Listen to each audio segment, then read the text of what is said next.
नमस्कार साथियों, आज हम अजमेर जयपुर जोधपुर विद्युत वितरण निगम लिमिटेड द्वारा जो 24 अगस्त 2018 को द्वितीय पारी में तकनीकी सहायक भर्ती परीक्षा आयोजित की थी उसका जो पेपर है वो हल करेंगे।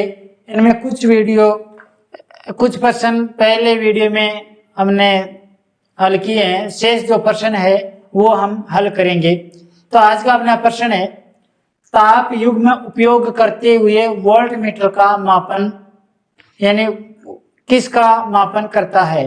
यानी क्या कह रहा है कि ताप युग्म उपयोग करते हुए वोल्ट मीटर का मापन करता है, यानी जो वोल्ट मीटर है वो किसका माप दर्शाता है।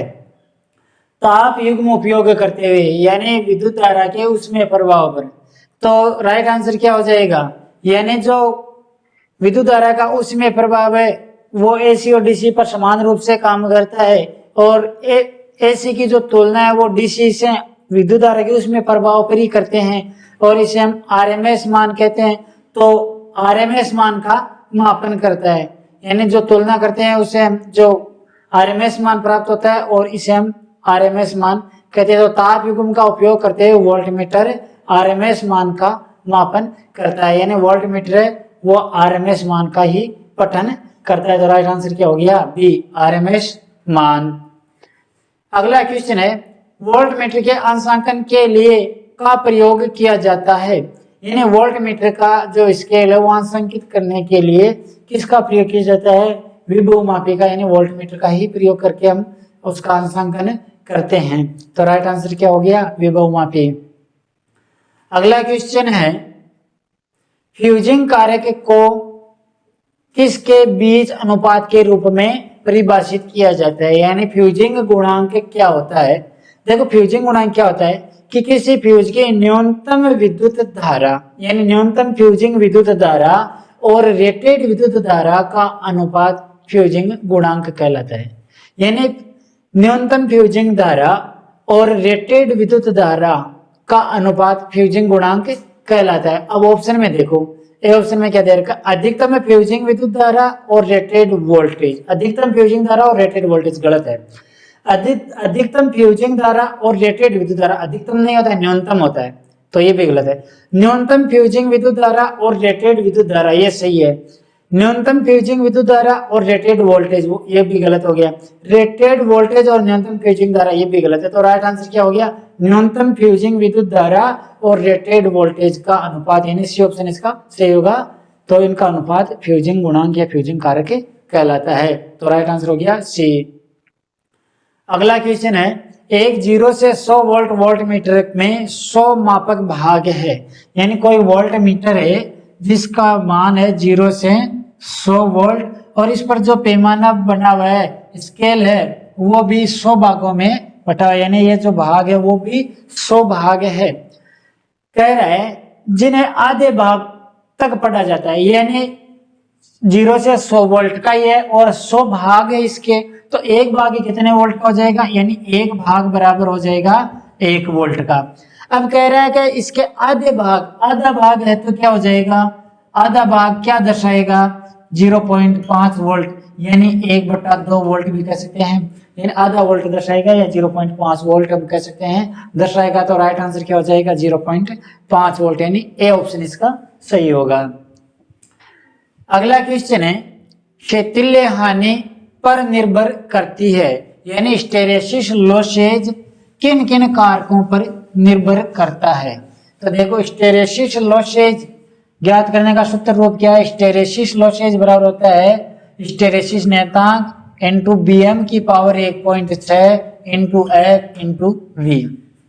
तो इन कारकों पर निर्भर करता है। यानी हिस्टैरिसीस जो क्षेत्रीय हानि है वो हिस्टैरिसीस नियतांक या पदार्थ की हम प्रकृति कह सकते हैं पर निर्भर करता है, फ्लक्स घनत्व पर निर्भर करता है, आवृत्ति पर निर्भर करता है, आयतन पर निर्भर करता है। ऑप्शन देखो, पदार्थ का आयतन पर निर्भर करता है। अगला पदार्थ का वर्ग का आशय हो गया पदार्थ की किस्म कह सकते हैं, हिस्टैरिसीस नियतांक इस पर भी निर्भर करता है।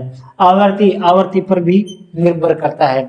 अभिवाह घनत्व यानी फ्लक्स घनत्व पर भी निर्भर करता है। तो यानी जो दे रखे हैं उन सभी पर निर्भर करता है। तो राइट आंसर क्या हो गया, उपरोक्त सभी, यानी ये सभी, ई ऑप्शन इसका सही है, तो राइट आंसर हो गया ई।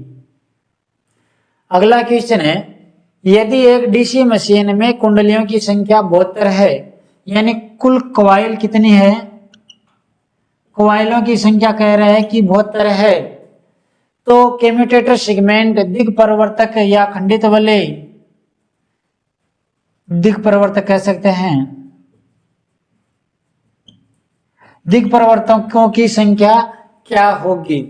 अब देखो 72 कॉइल है तो 84 संयोजक हो जाएंगे और एक सेगमेंट पर 2 संयोजक जुड़ते हैं, यानी 2 टर्मिनल जुड़ते हैं, तो वापस कितने हो गए, यानी 72 कॉइल है, 72 कॉइल है तो 72 का कितना हो गया, 144 संयोजक हो गए। 144 संयोजकों को जोड़ने के लिए 72 सेगमेंट की आवश्यकता होगी, तो सेगमेंटों की संख्या भी 72 हो जाएगी। तो राइट आंसर क्या हो जाएगा, सी 72, यानी सी ऑप्शन में है ना 72, तो राइट आंसर हो गया सी 72।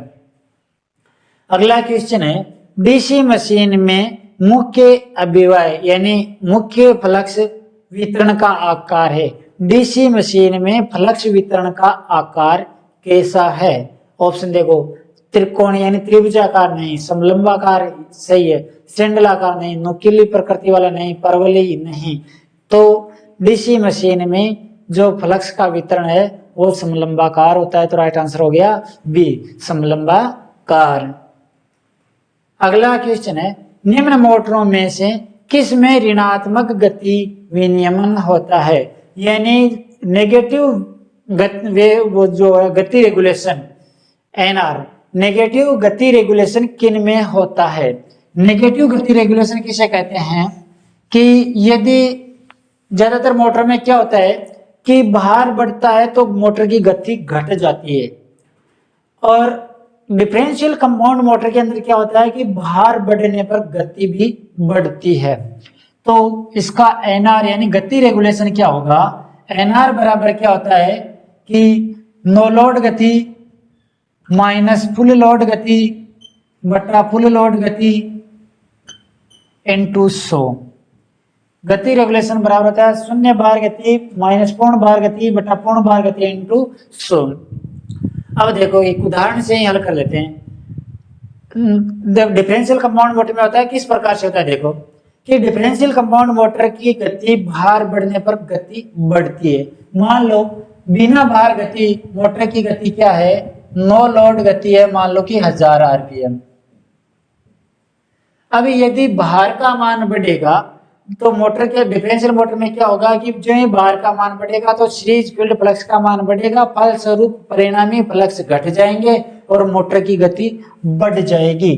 तो पूर्ण भार गति फुल लोड मान लो इसकी गति बढ़कर 1100 आरपीएम हो रही है, एक उदाहरण के तौर पर मान लो आरपीएम हो रही, बिना भार 1000 है, पूर्ण भार पर 1100 आरपीएम है, तो इसका गति रेगुलेशन एनआर क्या होगा, एनआर बराबर हो जाएगा एन नो लोड पर कितनी है 1000 माइनस 1100 बटा 1100 इंटू 100, कितना हो गया, ऊपर कितना आ रहा है 100 बटा 1100 इंटू 100, 2 0 से 2 0, इसका भाग इसमें लगाया कितना हो गया 9.09, किसमें सॉरी माइनस में, क्योंकि 1000 माइनस 1100 तो माइनस का 100 है, तो ये भी माइनस में आएगा। तो इसकी गति रेगुलेशन क्या होगी माइनस 9.09% परसेंट में आएगी। तो नेगेटिव गति रेगुलेशन किस में है, डिफरेंशियल कंपाउंड मोटर में, यानी विभेदीय यौगिक मोटर हम कह सकते हैं। तो इनमें से नेगेटिव गति रेगुलेशन किस में होगा, डिफरेंशियल कंपाउंड मोटर के अंदर है, तो राइट आंसर हो गया सी। अगला क्वेश्चन है, निम्न में से क्या मशीन की गुणित हानियों का प्रतिनिधित्व करती है, यानी मोटर गुणित होने के कारण होने वाली हानि कौन सी है। भंवर हानि येलो हानि है, घर्षण और वायु घर्षण हानि ये घूर्णन के कारण होती है, यानी मोटर घूर्णित होगी तो ये घर्षण और वायु घर्षण हानि होगी, अन्यथा नहीं होगी। शैथिल्य हानि येलो हानि घूमने वाली स्ट्रे हानि, और इनमें से कोई नहीं, तो राइट आंसर क्या हो गया घर्षण और वायु घर्षण हानि, यानी बी ऑप्शन इसका सी होगा कि घूर्णीय हानियां गुणित होने पर होने वाली हानि है, तो घर्षण हानि और वायु घर्षण हानि, तो राइट आंसर हो गया बी घर्षण और वायु घर्षण हानि। अगला क्वेश्चन है, पूर्ण भार स्थिति के तहत निम्न में से कौन से परीक्षण किए जाते हैं? यानी भार पर कौन से परीक्षण किए जाते हैं, इनमें से कौन सा परीक्षण है जो भार पर किया जाता है? पहला देखो, हॉपकिंस परीक्षण। हॉपकिंस परीक्षण डीसी शंट या यौगिक मोटरों में किया जाता है और पूर्ण भार परीक्षण में किया जाता है। यानी पूर्ण भार परीक्षण में की विधि है और मशीन की दक्षता ज्ञात की जाती है। यानी मशीन की दक्षता ज्ञात करने की, पूर्ण भार पर दक्षता ज्ञात करने की विधि होती है ऑप्शन परीक्षण। और किसमें? डीसी शंट या यौगिक मोटर में। तो ये भी भार पर परीक्षण किया जाता है। स्वयंभरण परीक्षण, दूसरा स्वयंभरण परीक्षण। स्वयंभरण परीक्षण क्या है? शून्य भार परीक्षण की विधि है। यानी यह भी डीसी मशीन में किया जाता है। डीसी कौन सी? शंट या यौगिक मशीनों में। डीसी शंट या यौगिक मशीनों में शून्य भार परीक्षण की एक दक्षता परीक्षण की अप्रत्यक्ष विधि है। तो यह शून्य भार परीक्षण की विधि है, तो यह पूर्ण भार पर नहीं किया जाता है। तो प्रश्न में पूर्ण भार का पूछा है, जबकि पूर्ण भार ऑप्शन परीक्षण तो पूर्ण भार परीक्षण है, जबकि स्वयंभरण शून्य भार परीक्षण की विधि है। अगला है शपनर परीक्षण। शपनर परीक्षण ट्रांसफॉर्मर के अंदर किया जाता है और पूर्ण भार परीक्षण की विधि है। यानी दो समान मान के ट्रांसफॉर्मर को एक दूसरे पर भारित करके किया जाता है। इसे हम बैक टू बैक परीक्षण भी कह सकते हैं। तो शपनर परीक्षण पूर्ण भार परीक्षण की, ट्रांसफॉर्मर के अंदर पूर्ण भार परीक्षण की विधि है। इसके द्वारा यानी ताम्रनी, लोहानी और तापन जानकारी प्राप्त की जाती है। तो शपनर परीक्षण भी एक भार परीक्षण की, पूर्ण भार परीक्षण की विधि है। तो अब देखो, स्वयंभरण तो है शून्य भार परीक्षण की, जबकि ऑप्शन और शपनर ये दोनों है भार पर परीक्षण की विधि। तो राइट आंसर क्या हो गया? ए और सी दोनों। यानी किसमें है? C option. देखो ए और सी दोनों, तो राइट आंसर हो गया सी, ए और सी दोनों। अगला क्वेश्चन है, डीसी मशीन में स्लॉट वेज से निर्मित किए जाते हैं। यानी स्लॉट जो खांचे हैं वो कैसे निर्मित किए जाते हैं? वो तंतु प्रकार से निर्मित किए जाते हैं। तो राइट आंसर हो गया सी, तंतु। अगला क्वेश्चन है, एक डीसी मोटर के चालक के घूर्णन की दिशा द्वारा निर्धारित की जाती है। यानी डीसी मोटर में घुमाव की डायरेक्शन ज्ञात करने के लिए कौन सा नियम लागू किया जाता है? ऑप्शन देखो, एम्पेयर का नियम, फ्लेमिंग का बायां हस्त नियम, लेंज का नियम, फ्लेमिंग का दायां हस्त नियम, फैराडे का नियम। तो फ्लेमिंग का बायां हस्त नियम तो मोटर में लागू किया जाता है और दायां हस्त नियम जनरेटर में धारा प्रवाह की दिशा ज्ञात करने के लिए किया जाता है। तो इसमें डीसी मोटर में चालक के घुमाव की दिशा, यानी मोटर के घुमाव की डायरेक्शन के लिए पूछा है, तो यह लागू होगा फ्लेमिंग का बायां हस्त नियम। यानी अंगूठा मोशन घुमाव की डायरेक्शन दर्शाएगा, प्रथम अंगुली फ्लक्स की दिशा, द्वितीय अंगुली धारा प्रवाह की दिशा, एम, एफ और सी। तो ये किस में लागू होगा? यानी मोटर के या डीसी मोटर के घुमाव की डायरेक्शन में फ्लेमिंग का बायां हस्त नियम। तो राइट आंसर क्या हो गया? बी, फ्लेमिंग का बायां हस्त नियम। अगला क्वेश्चन है, डीसी कंपाउंड मोटर में क्षेत्र नियामक यानी फील्ड रेगुलेशन को के लिए प्रदान किया जाता है। यानी डीसी कंपाउंड मोटर में फील्ड नियंत्रण किसके लिए प्रदान किया जाता है? फील्ड रेगुलेशन क्यों लगाया जाता है? ऑप्शन देखो, क्षेत्र अभिवाह के नियंत्रण, यानी क्षेत्र फ्लक्स को नियंत्रण करने के लिए सही है। यानी फील्ड रेगुलेशन यानी क्षेत्र को कंट्रोल करने के लिए, यानी क्षेत्र नियामक क्या होता है? फील्ड रेगुलेटर कह सकते हैं हम, या नियामक कह सकते हैं। तो क्षेत्र करंट यानी क्षेत्र की धारा को नियंत्रित करके क्षेत्र के फ्लक्स को नियंत्रित करना, तो ए सही है। दूसरा क्या? आंशिक रूप से क्षेत्र को विचुम्बकन करना नहीं। आर्मेचर विद्युत धारा को सीमित करना नहीं, वो आर्मेचर कंट्रोलिंग में आ जाएगा। आर्मेचर फ्लक्स को नियंत्रण करना ये भी नहीं। तो राइट आंसर क्या हो जाएगा? क्षेत्र अभिवाह को नियंत्रण यानी क्षेत्र फ्लक्स को नियंत्रण करना, ए ऑप्शन इसका सही होगा। तो राइट आंसर हो गया ए। अगला क्वेश्चन है, यदि केबल की लंबाई 2 गुनी हो जाती है तो इसकी धारिता यानी कैपेसिटेंस क्या होगा? यदि केबल की लंबाई 2 गुनी कर रहे हैं, यानी चालकों की लंबाई 2 गुनी कर दी जाए तो धारिता भी 2 गुनी हो जाएगी, क्योंकि किसी कैपेसिटर का कैपेसिटेंस प्लेटों के क्षेत्रफल के समानुपाती होता है। यानी प्लेटों का क्षेत्र बढ़ दिया जाता है तो कैपेसिटेंस भी बढ़ जाता है। तो लंबाई बढ़ा रहे हैं केबल की तो चालक बढ़ जाएगा, क्षेत्र बढ़ जाएगा, यानी तो केबल इसकी जो धारिता है वो भी बढ़ जाएगी, तो 2 गुना कर रहे हैं तो दुगुनी हो जाएगी। तो राइट आंसर हो गया सी, 2 गुना। अगला क्वेश्चन है फोटोकॉपी मशीन किस पर कार्य करती है, यानी फोटोकॉपी मशीन में कौन सा प्रभाव पर कार्य करती है। तो फोटोकॉपी मशीन स्थिर विद्युतीय प्रभाव पर काम करती है। तो देखो इसमें क्या है, सीबे का प्रभाव, चुंबकीय प्रभाव, पोल्टियर प्रभाव, स्थिर विद्युत प्रभाव, विद्युत धारा का उसमें प्रभाव। तो राइट आंसर क्या हो जाएगा, स्थिर विद्युत प्रभाव, यानी डी ऑप्शन इसका सही होगा। तो राइट आंसर हो गया डी, स्थिर विद्युत प्रभाव पर काम करती है।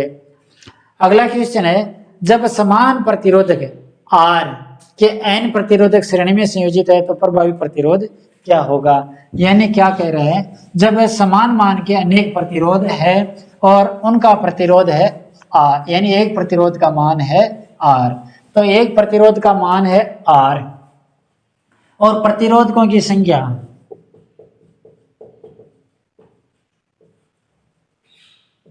प्रतिरोधक का मान कह रहा है R है और संख्या क्या है, संख्या है n, तो कुल प्रतिरोध क्या होगा, श्रेणी क्रम में जुड़े हुए हैं तो कुल प्रतिरोध क्या होगा, कुल प्रतिरोध होगा R इंटू एन या n इंटू आर, ये की है NR भी कह सकते हैं, n इंटू आर, यानी इन दोनों का गुणांक हुआ। मान लो एक प्रतिरोध का मान है 10 ओम और प्रतिरोधकों की संख्या है 5, तो कुल प्रतिरोध क्या हो जाएगा, 10 इंटू 5 बराबर 50 ओम। तो क्या होगा, इन दोनों का गुणांक हुआ। तो राइट आंसर क्या हो जाएगा, समांतर क्रम में ऐसे श्रेणी क्रम में लगे हुए हैं तो क्या हो जाएगा n इंटू आर। और यदि यही प्रश्न पूछ ले कि समांतर क्रम में संयोजित है तो क्या होगा, समांतर क्रम में संयोजित है तो r बट्टा n होता, बाद में समांतर क्रम में संयोजित होता है तो r बट्टा n, जबकि इसमें पूछा है श्रेणी क्रम का, तो श्रेणी क्रम में क्या हो जाएगा n इंटू आर। अगला क्वेश्चन है, निम्न में से कौन सा उपकरण डीसी को पारित होने की अनुमति नहीं देता है, डीसी को पारित होने की अनुमति नहीं देता है, यानी डीसी के लिए उच्च विरोध, एसी को के लिए कम विरोध है। प्रतिरोधक एसी का भी विरोध, एसी और डीसी दोनों में विरोध उत्पन्न करता है। संधारित्र, संधारित्र में क्या होता है कि दो चालक प्लेटों को अचालक से पृथक करके बनाया जाता है संधारित्र, तो ये डीसी में तो उच्च विरोध प्रस्तुत करता है और एसी के अंदर कम विरोध प्रस्तुत करता है। कैसे कि एक कैपेसिटर द्वारा प्रस्तुत विरोध, यानी जिसे हम कैपेसिटिव रिएक्टेंस कह सकते हैं, तो किन कारकों पर निर्भर करता है, XC बराबर होता है 1/2 पाई FC, यानी एक कैपेसिटर का जो विरोध का गुण है वो फ्रीक्वेंसी के विलोमानुपाती होगा और कैपेसिटेंस के भी विलोमानुपाती होगा, यानी फ्रीक्वेंसी के विलोमानुपाती, उच्च फ्रीक्वेंसी पर निम्न विरोध, निम्न फ्रीक्वेंसी पर उच्च विरोध। तो एसी पर एसी डीसी को पारित होने की अनुमति नहीं देता है, डीसी पर ज्यादा विरोध, क्योंकि डीसी की फ्रीक्वेंसी 0 है तो अनंत प्रतिरोध हो जाएगा। जबकि इंडक्टिव रिएक्टेंस है XL है, XL बराबर क्या होता है 2 पाई FL, यानी XL समानुपाती F होता है और XL समानुपाती होता है L, यानी इस पर ये तो समानुपाती का संबंध रहता है। जैसे कि यदि F का मान बढ़ जाता है तो XL का मान भी बढ़ जाता है, जबकि XC विलोमानुपात रहती है, घट जाती है। तो इसके अंदर क्या हो जाएगा कि निम्न में से कौन सा उपकरण है जो डीसी को पारित होने की अनुमति नहीं देता है, तो संधारित्र नहीं देता है, क्योंकि संधारित्र डीसी में उच्च विरोध प्रस्तुत करता है, एसी में कम विरोध प्रस्तुत करता है। तो राइट आंसर क्या हो जाएगा बी, संधारित्र।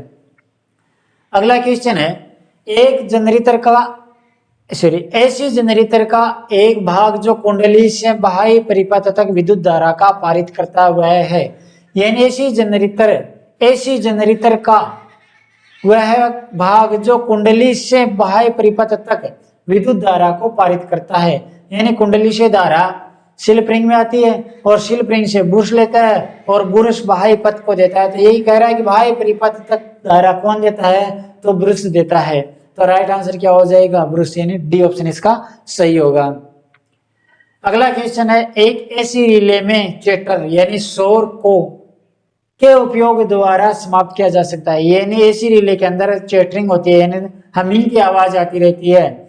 यह तो एक कह रहा है कि इस हमिंग या शोर या चेटर को कम करने के लिए क्या किया जाता है?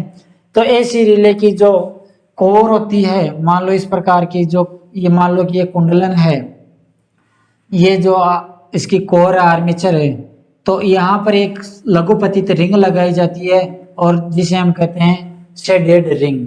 तो शेडेड रिंग लगाकर इसके जो मान लो यहाँ पे जकड़क है, दूसरी युक्ति जो जकड़ रही है, तो ये हमिंग की आवाज होती है वो कम हो जाती है इस शेडेड रिंग लगाने से, या समाप्त हो जाती है। तो इसे हम शेडेड रिंग यानी छायांकन वलय कहते हैं। तो देखो ऑप्शन देखो, नए आकार की चुंबकीय कोर, छायांकन तार यानी शेडेड तार, स्थिर और गतिशील चुंबकीय लिंब मिलन, विपाटन और भी दोनों। तो राइट आंसर क्या हो जाएगा? शेडेड रिंग यानी छायांकन रिंग या तार। तो राइट आंसर हो गया बी, छायांकन तार। अगला क्वेश्चन है, भंवर धारा का निम्न में से कौन सा उपयोग है? यानी एडी करंट का क्या उपयोग है इनमें से? एडी करंट किन में काम में लेते हैं? ऑप्शन देखो, विद्युत चुंबकीय ब्रेक सही है, मर्त स्पंद धारामापी ये भी सही, गति मापक सही है, प्रेरण मोटर सही, ये सभी, यानी इन सभी में हम एडी करंट का प्रयोग करते हैं, यानी भंवर धारा का उपयोग किया जाता है। तो जो दे रखे हैं वो सभी सही, यानी उपरोक्त सभी। तो ये कुछ इस पेपर के प्रश्न थे साथियों। अब जो अगला पेपर है थर्ड पारी का, वो नेक्स्ट वीडियो में रहेगा। ठीक है दोस्तों।